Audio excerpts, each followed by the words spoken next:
बिस्मिल्लाहिर्रहमानिर्रहीम अस्सलाम वालेकुम रहमतुल्लाह। पाकिस्तान की इस वक्त तमाम पॉलिटिकल पार्टीज़ वो मैदान में आ चुकी हैं और उनकी जानिब से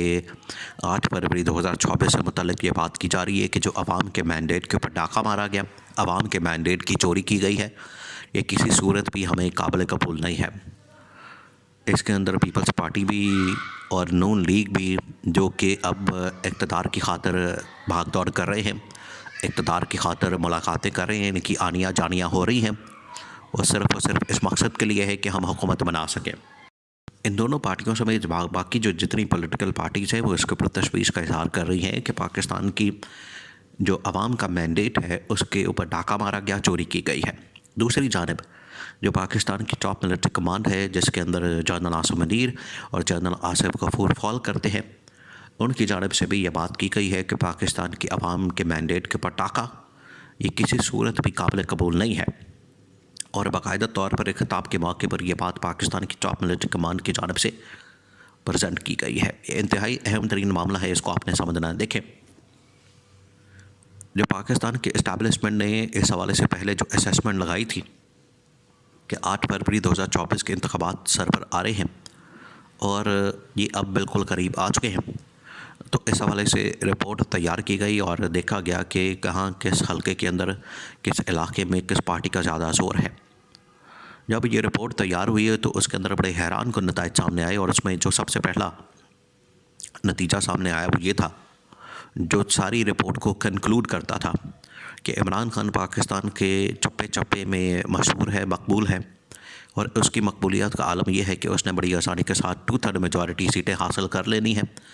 जो तकरीबन कोई 150 से ऊपर सीटें बनती है। और वही वाला फिगर, वही वाला अंदाज़ा, वही वाला एस्टिमेट इमरान खान ने अचीव किया। इमरान खान पहले ही कह चुका था कि मैं आपको सरप्राइज़ दूंगा और 8 फरवरी 2024 को मेरी जो कौम है, जो पाकिस्तानी है, वो बाहर निकल कर आपको सरप्राइज़ देंगे। और बिल्कुल ऐसा ही हुआ। देखिए, ये जो अवाम को शऊर मिला है,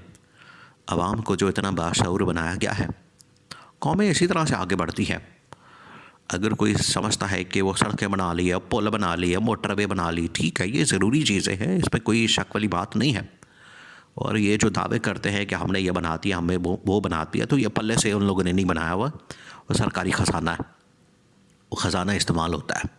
मलिक रियाज कहे कि हाँ मैंने बहरिया टाउन बना दिया, तो ठीक बात है, उसने कारोबार किया, उसने पल्ले से बनाया, तो उसका क्रेडिट उसको देंगे। लेकिन अगर कोई ये कहेगा कि मैंने मोटरवे बनाई या मैंने आवाम के पैसों से मैंने ये सड़क बना दी, मैंने फ़लाना पुल बना दिया, मैंने फ़लाना अंडरपास बना दिया,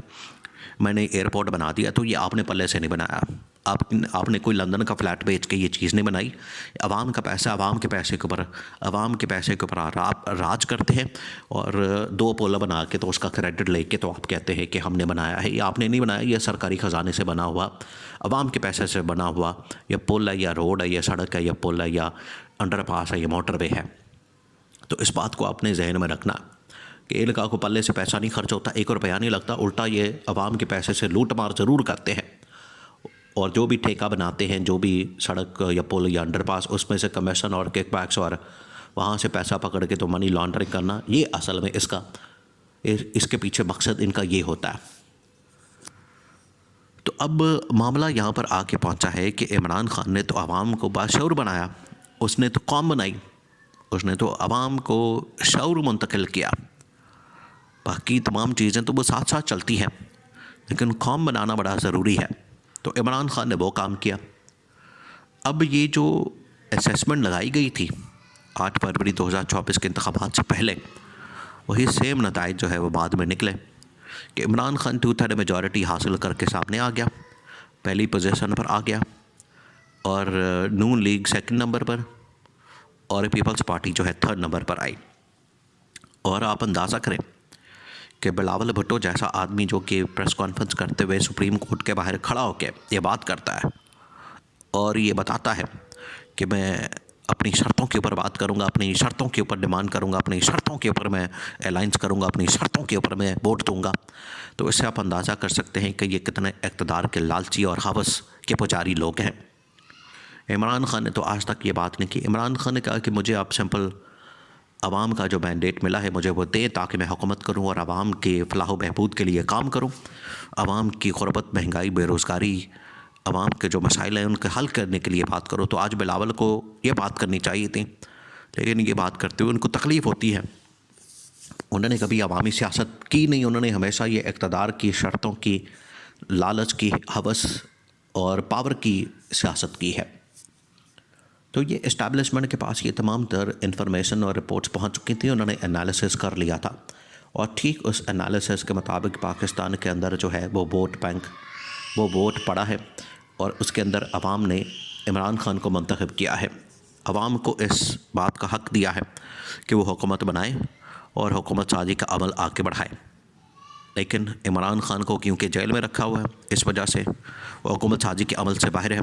तो नून लीग और पीपल्स पार्टी के दरमियान मामला तय नहीं हो रहे। अब इस सूरत में जो टॉप मिलिट्री कमान है वो इस नतीजे पर पहुंची है कि हमें तो हर सूरत में ये मामला आगे बढ़ाना है। अब दो ऑप्शन के ऊपर काम हो रहा है। एक तो ये कि फिर इमरान खान की रिहाई को यकीनी बनाया जाए और इमरान खान को हुकूमत साजी के अमल में शामिल किया जाए और इमरान खान फिर आके हुकूमत बनाए और हुकूमत बना के जो पाकिस्तान के मामलात हैं उनको आगे लेकर जाए, जिसके अंदर पाकिस्तान की रियासत को चलाना, हुकूमत को चलाना, हुकूमती और रियासती अमूर को चलाना फिर इमरान खान के ये ज़िम्मे लगा दिया जाए। अगर ये नहीं करते तो फिर इन दोनों को फारिग करके तो निगरान और फिर मेरे अजीज़ हमवतनों वाला मामला कर दिया जाए। ये अब इस्टेब्लिशमेंट की जानिब से नून लीग पीपल्स पार्टी को कन्वे कर दिया गया और उनको बता दिया गया और उन्होंने इस चीज़ के ऊपर भी असेसमेंट और एनालिसिस किया है कि अगर ये जो आवाम का मैंडेट, आवाम का जो वोट, इसके ऊपर जो डाका और चोरी की गई है, इसको हम रौंद के बुलडोज़ करके इमरान खान की हुकूमत नहीं बनने देते तो आवाम ने फिर हमें नहीं छोड़ना, आवाम ने फिर हमें नहीं बख्शना। आवाम का इदारों के ऊपर एतमाद, इलेक्शन कमीशन के ऊपर एतमाद, अदलिया के ऊपर एतमाद और सबसे बढ़कर पाकिस्तान की फ़ौज के ऊपर जो एतमाद है वो कम हो जाना है, जिसके हम मुतामिल नहीं हो सकते। ये पाकिस्तान की इस्टेब्लिशमेंट की टॉप मिलिट्री कमान की जानिब से इंतहाई अहम तरीन, सेंसिटिव और बड़ी ही कॉन्फिडेंशियल रिपोर्ट के अंदर इस बात का इंकशाफ करके आवाम के अहम तरीन जो इदारा है फ़ौज के, उसके सरबराहान के सामने खिताब करके ये इस चीज़ का इंकशाफ कर दिया गया है। इस वजह से सूरत हाल बड़ी तशवीशनाक हो गई है। अब जो इस्टेब्लिशमेंट है वो यही सोच रही है कि इमरान खान की रिहाई एक ऑप्शन, अदरवाइज़ फिर ये जो डाका, ये जो चोरी, ये जो वोट की गई है चोरी, इसको हमने रद्द करते हुए और इमरान खान के नॉमिनेटेड आदमी को या तो वज़ीर-ए-आज़म बना देना है या फिर इमरान खान को रिहाई दे के फिर इमरान खान को ही वज़ीर-ए-आज़म